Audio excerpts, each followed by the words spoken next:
السلام عليكم ورحمة الله وبركاته. مقعي وبرتون عمر عبد الله.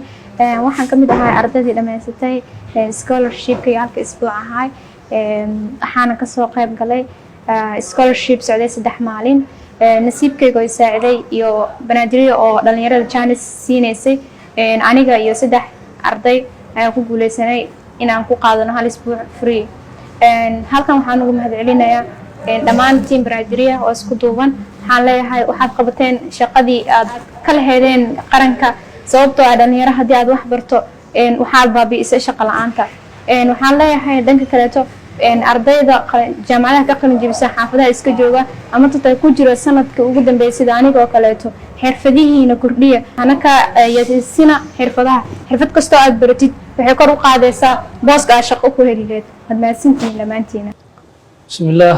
أولا السلام عليكم ورحمة الله وبركاته. مقعي محمد عبد النور.